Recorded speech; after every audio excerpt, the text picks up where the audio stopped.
Welcome mga katid sa ating YouTube channel. So ngayon hindi na tayo mag-intro muna mga katid. So punta tayo sa ating hukay na nasa 10 feet na mga katid. Yung giveaway na hinukay natin. Karugtong yung ating video na in-upload. So ngayon pupunta na natin. Samahan mo ako sa panonood mga katid. So ito yung ating hukay mga katid na malalim na mga KTH. So patuloy lang ninyong panoorin ito mga KTH hanggang matapos sa ating video. So magandang mga sign ang nakuha namin sa ilalim mga KTH na mga indicator.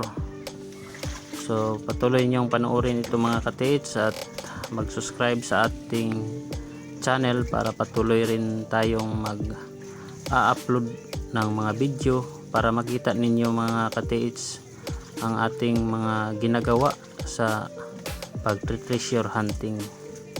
So yan mga KTH, mag-subscribe kayo at yung ating mga viewers dyan, mag-subscribe din kayo para ma-updated kayo sa susunod pa na mga video sa pag-treasure hunting.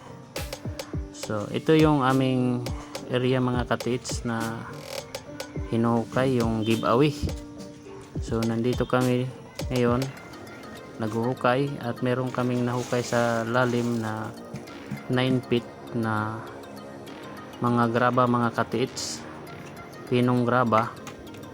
So isang piyan mga KTH na graba mga KTH at meron ng mga bato na nahukay namin sa ilalim na kaya naman buhatin. Hindi pareho sa unang hukay namin na malalaking bato ang tumambad sa amin. So nahirapan kami paglabas.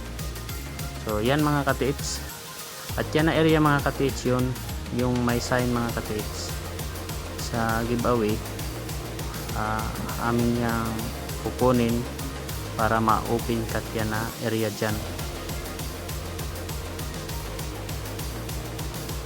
So yun ang mga buhangin mga KTH na nahukay sa ilalim, mga bato yan.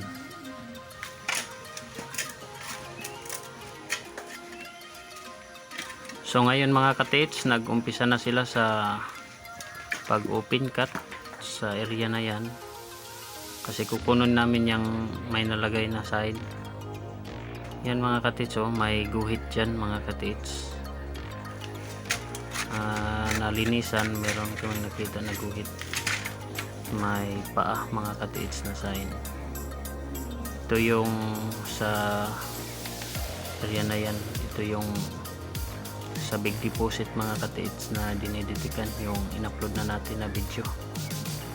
So dinagay natin dyan para makita ninyo na dito tayo sa area na yan naghuhukay.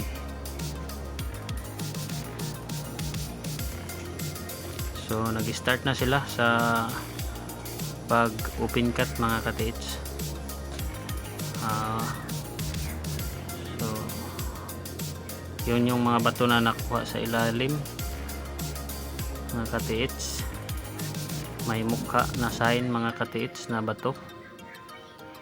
Yun ang nasa gilid ng sign mga KTH na yung binasag namin na bato. Yun, tingnan nyo mga KTH yung mga sign, kung mga totoo bang mga sign ito mga KTH. Parang mga mukha mga KTH, may mga mata. Ito mga KTH yung binasag namin na bato, yung kanina na nasa video.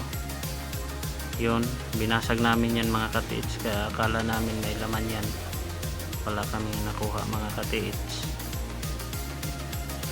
Yan mga KTH yung sign na binasag namin. Magandang sign mga KTH. So meron pang ibang mga sign dito mga KTH sa gilid-gilid pero hindi na nila area. Yan, pinipicturean ko na lang mga KTH. So para makita ninyo mga KTH kung mga legit ba yan na mga sign. Totoo ba kaya yung sign na yan sa palibot. So yan yung nakuha namin sa ilalim ng mga bato. May mga indicator mga katiits na sign.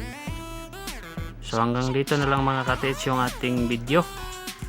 So salamat sa panonood at pagsubaybay sa ating channel.